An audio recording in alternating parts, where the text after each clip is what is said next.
السلام علیکم ورحمۃ اللہ وبرکاتہ۔ آج میں جن لوگوں کو گینٹھیا ہو، جرکسر بڑا ہو، خون گاڑھا سنگنا ہو، یا ایسے کہہ لیں کہ جن کو جوڑوں کی دردیں ہوں، تو ان کے لیے میں آج بتانے جا رہا ہوں۔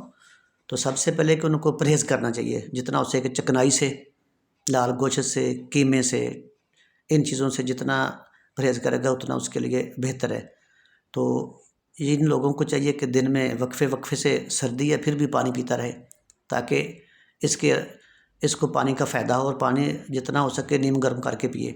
اگر کسی کے پاس نیم گرم پانی کرنے کی سہولت نہیں ہے، کوئی ڈیوٹی پہ ہے، تو چائے والا تھرمس لے، اس میں پانی نیم گرم کر کے ڈال لے، تو وقفے وقفے سے دوپہر کو یہ پیتا رہے۔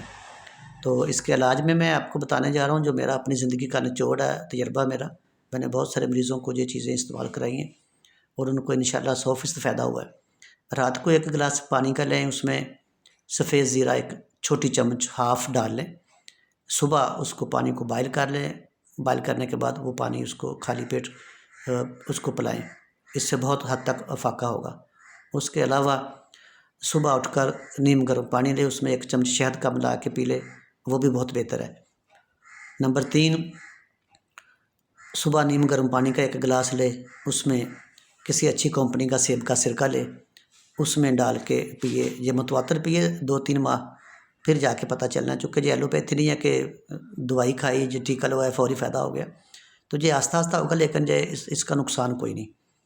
تو یہ جو مریض اس طرح کے ہوتے ہیں جوڑوں کی دردیں والے، تو بیٹھے رہنے سے بھی ان کو زیادہ تکلیف ہوتی ہے، تو ان کو چاہیے کہ اپنے آپ کو لیزی پن میں نہ لے کے جائے۔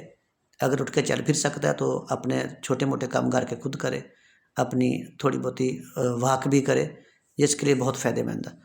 تو ان چیزوں کے اوپر اگر عمل کرے گا تو کافی حد تک بیماری کور ہو جائے گی، اور دوائیوں کے بغیر انشاءاللہ۔ اللہ حافظ۔